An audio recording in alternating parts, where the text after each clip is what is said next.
Ahoy, homilies! Welcome to the Naked Mennonite. I am your host, Stephen Harder.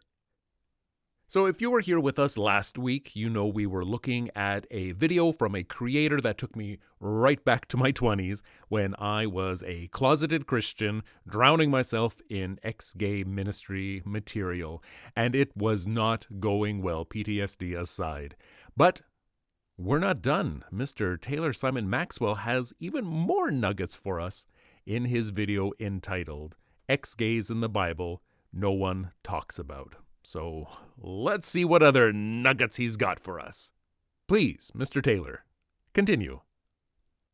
This is a historical account. What I just read to you is a historical account. Nope. My empathy just shriveled up into me like I jumped into some sort of frozen lake. Turn your God-given brain on for just 1 second, will you?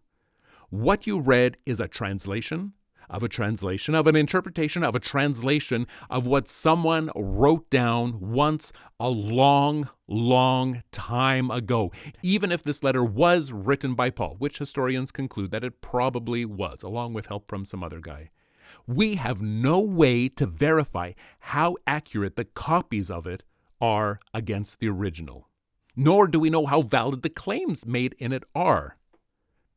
Even if we had a 100% accurate copy of that original letter, we don't know if Paul was lying, if he was mistaken, or if he was simply miscommunicating a different idea. This is not a historical account. These are just words written, and it only contains as much value as we place within it. God, you're better than this. Just think. Doesn't mean that their lustful thoughts didn't go away. Doesn't mean those desires to want to have a boyfriend or be in a relationship with someone of your own gender just goes away. Oh, what an awful sin to harbor deep within my soul. The desire to have a boyfriend. The desire to be in a loving, caring relationship. Lord, save me from these sinful desires. These are the awful, destructive things that this guy and others are clutching their pearls over. Ugh, yes, it is far better to lie to yourself and force yourself to be in a closet than to want to be in a loving, committed relationship with someone of the same sex. God, I hate the patriarchy. But then again, they also worship a guy who forbids eating shellfish and picking up sticks on certain days of the week. So, yeah, forbidding things that aren't actually harmful checks out. And what you're now capable of doing is you're able to begin the healing journey. And there is that toxic seed that I tried to choke down and nurture for so long. The idea that because I can't be effortlessly straight like all the men in church around me, I must be broken and that I need to be fixed. And that only through devotion to God and the church can that healing happen. It is so abusive to do. It is so abusive to inflict upon someone who is vulnerable. Fuck. Becoming more and more like Jesus, who lived a perfect life. Okay, real talk. I don't want to be like Jesus. I want to be like me. My imperfections are inseparable from who I am. And I love myself just as I am, foibles and all. And if God can't handle that, then that's a problem on his part. I want to keep getting better. Yes, but perfection is a ridiculous thing to aspire to be. I would much rather make the most of where I am and who I am than focus on what I'll never be. This is what happens when you enter a relationship with Jesus. I'm sorry, my guy, but I cannot stop this video every time you talk about your relationship to God in a weird, sensual way. It's just not going to happen. So here's a counter instead. Oh, God. Religion is not about God hating you. When you reject God, you are his enemy. Because this is a book of love. Religion is not about God hating you. When you reject God, You are his enemy. and it was like this guy who was obviously gay, and he made a comment about Christians hating him, and I just, no, You've got it all wrong. You know what? Here's a wild idea. Maybe instead of telling people what their experience actually was for the sake of your own comfort, maybe, hear me out, maybe we listen to them, respect their understanding of their experience, and then question the conclusions they draw based off of their experience. It's called a modicum of respect. Wild, I know. I promise you, if you pick this Bible up and you start reading it, you will have all that will all be proven wrong. My guy, he said that Christians hated him. Reading an old book isn't going to change how people treated him. You know that, right? Like you understand that, right? That those two ideas are completely separate from each other. They were made for the Lord, and the Lord cares about our bodies. Yeah, that tracks. The Bible says that God cares about our bodies kind of like we're objects or possessions. And then his male followers are encouraged to view women, children, and slaves as their objects. That's a picture of true devotion. It checks out. And all God really wants is he wants you, and that's it. He just wants you. Oh, God. I'm going to keep reading through the rest of the chapter because it is just too juicy. Oh, God. Now, this is the good part. This is the juicy steak part I was talking about. Oh, God. Sex is the only act on planet Earth. It's the only act on planet Earth where you will bond with somebody and connect with somebody and be vulnerable with somebody on a level that nothing else can. So let me see if this checks out. Hypothetically, if I am, say, banging away at a glory hole and I can't see, feel, speak with the other person, just a total stranger that I am 95% cut off from, you're saying I am connected, I am bonded to that person in a more vulnerable way than, say, when I am in my partner's arm, weeping my eyes out, pouring out all my fears and insecurities to him. You're saying that that connection in that moment is nothing compared to the bond I shared with this random guy for 5 minutes at a bathhouse. Is that honestly what you believe? Because I'll tell you, if you want to get free of this brainwashing, you're going to have to put in some effort on your own. No one else is going to do it for you. I know that desire. I know that need. I know that want to be metaphorically sucking off all these straight guys at church, trying to be what they want you to be.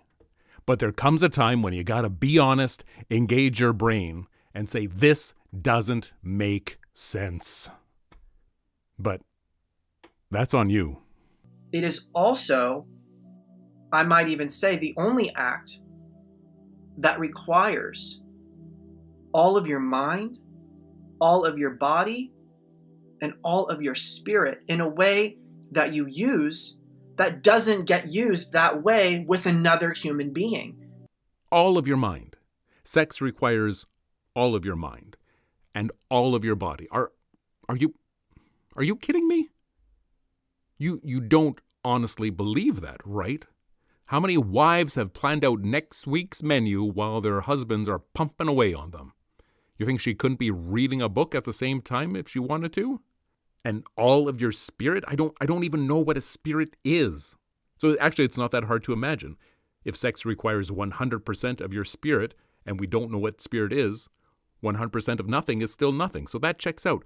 Listen, in my holy book, sex is the only act that requires all of your chakra, all of your being, and 9 of your toes, right? It doesn't mean anything. Why are we wasting time on this? Why are we espousing this? I would say the only other act that you use all components of your being would be when you're worshiping God and serving God. Oh, God.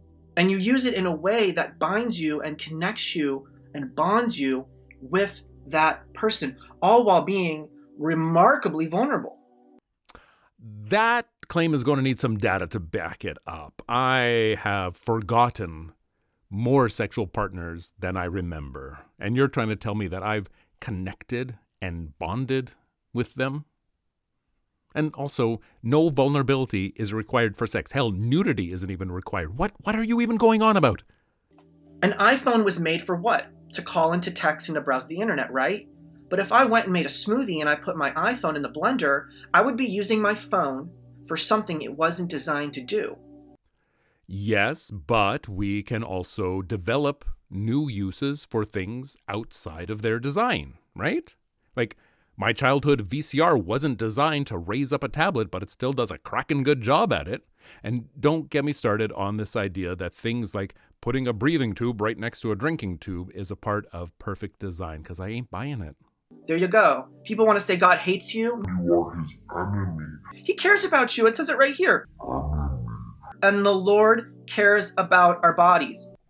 Again, you're saying that God cares about our bodies as though we are objects. And don't you realize that if a man joins himself to a prostitute, he becomes one body with her? I have never joined myself personally to a prostitute, but I imagine that I have been around people who have, and I'm going to go out on a limb and say that the science behind this claim doesn't hold up. When you commit sexual immoral acts, when you commit sexual sin, you are actually committing a sin against your own body. Now we're really deep in the drivel. This doesn't mean anything. I thought sin was something that we commit against God. Now we can commit sins against our body. What does my body consider a sin? Like, what does any of this mean?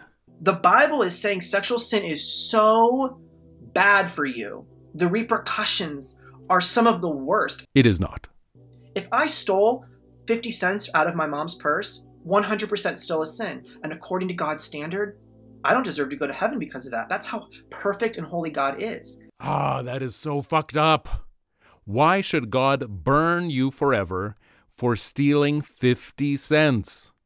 Especially if that 50 cents was used to, I don't know, save someone from slavery? Oh, wait, that's not inherently immoral in your book. Bad example. But the consequences, at least here on earth, are nothing compared to, say, the consequences of sexual sin. The shame, the guilt. Shame and guilt are human responses. We generate those ourselves. People can feel shame or guilt over all kinds of things, all kinds of innocent things. That doesn't mean that feelings are from a God. The connection and the bond that you make with those images, the chemicals that go off in your brain when you have an orgasm and you have that sexual connection with somebody, it's a chemical connection. It's also a spiritual connection. And so you get all tied up in the after effects. The connection and the bond that you make with those images, the chemicals that go off in your brain when you have an orgasm and you have that sexual connection with somebody, it's a chemical connection. It's also a spiritual connection, and so you get all tied up in the after effects. And that, folks, is why Daddy drinks. Listen, the only after effects I'm tied up in after a random hookup is the, will you think it's weird if I don't shower before I go, versus, will you think it's weird if I ask to shower before I leave, conundrum. It's a real thing, unlike anything you just described here. If you don't care about your body, then you're just going to keep giving yourself away. If you don't understand the power of sex and what it's doing to your mind and your body and your spirit, you don't understand the level of damage that you are incurring on yourself, you're just going to keep not taking care of yourself. Oh, someone needs to cut this guy off from the purity Kool-Aid. Having sex isn't giving yourself away. You are still you, even after having a fun time with someone or someones with varying levels of clothing on or off. No matter what chemicals went off in your brain, no matter what biological functions you performed with them, you are still you. You are the only one giving sex so much power in your mind. Sex doesn't affect your spirit because you don't have a spirit. Therefore, sex cannot damage you in that way. But trying to convince yourself that a magical being is very invested in what you don't do with your body and mind can be very damaging, clearly. And it is funny that the same guy who was so suddenly interested in taking care of his well-being also wants to forbid himself and anyone else from jacking the beanstalk, an act which science has proven is a wonderful act of self-care. It is so backwards, so controlling. And he's going to say, you know what? I'm not going to condemn you. I'm not going to make you feel disgusting. I'm not going to shame you. Of course not. He has random twats on YouTube for that. I'm going to wrap my arm around you and say, I love you. Oh, God. I know you can't stop having sex with your girlfriend. I know it feels that way, but I'm bigger. Oh, God. I'm not just talking about some mystical being. Yes, you absolutely are. This is my life. This is what he has done. The Lord has set me free from homosexuality. I still get tempted here and there, but you're like, man, I used to love watching porn, but then God changes your heart and you're like, porn's disgusting. Porn is filthy. I don't want anything to do with that. Boom. Change of heart. And you don't want to do it anymore, and then you don't do it anymore. Man, I don't want to masturbate anymore. Oh. Just that easy. Really?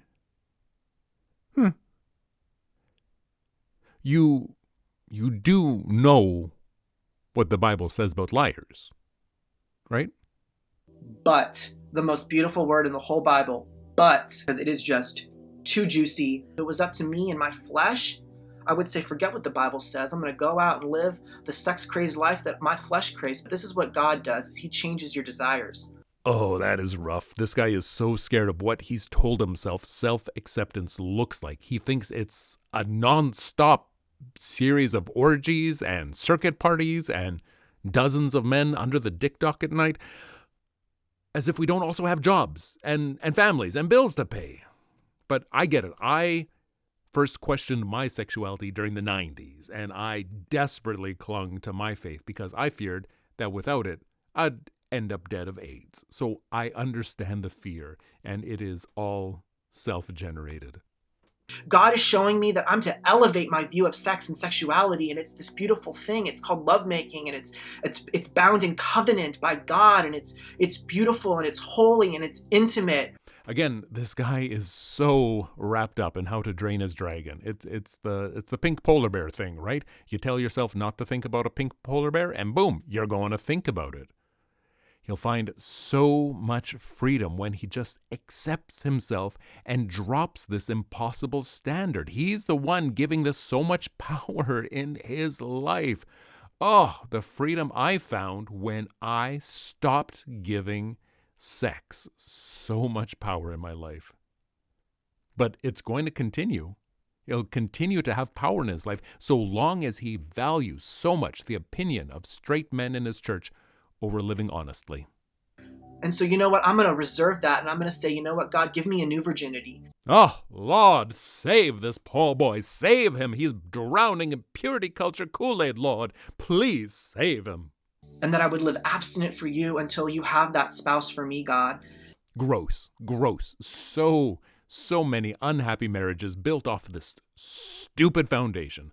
For the 1,000,001th time, there is nothing magical about sex. It's an important dimension to any intimate relationship. It doesn't need to be this black box that you don't open until after you've legally become one entity. Stop spreading this stupid notion and just educate yourself. Do you realize that when you are a Christian, God looks at you, he does not see sin. He sees you as clean as his son. He sees you as clean as his son, Jesus Christ. Yeah, I get it. I am too disgusting to look at. So he has to pretend that I am someone else. He has to look at me and then see Jesus so that he can't see me. I got it. And honestly, no problem, because I think he's disgusting too. The difference is I have not committed genocide. I don't watch from the sidelines as vulnerable people get abused every minute of the day. I don't watch 2,000 children shit themselves to death every single day. That is disgusting. And the difference is, I won't pretend any longer that the God of the Bible is anything other than what his book tells us he is. He doesn't see the porn. He doesn't see the masturbation. Oh, something is on this guy's mind a lot. And when I was his age, something was on my mind a lot too. And it made me miserable. There are ex-gays in the Bible. No, there aren't. He is in the business of making us into something that we used to not be. Seth Andrews has an amazing video. What is it called? Christianity Made Me Talk Like an Idiot. Check it out. He's in the business of making you more and more like his son. Hard pass. Also, the link to the Amazon account, to the Amazon link, is also the link to the... I can't speak today. Can't edit either, I guess? Whoever you are loved. You are his enemy. Wow. That was a huge load, and I need to take a shower. It is honestly hard to be reminded that so many earnest young men are still being lured into the trap I fell into when I was their age. But at least now I'm wise enough and respect myself enough to see it for what it is. And maybe I can help others avoid it. Thank you for joining me on this retrospective of garbage I used to believe. Until next time, this is Stephen Harder reminding you that underneath our clothes, we are all naked. I'll see you next time.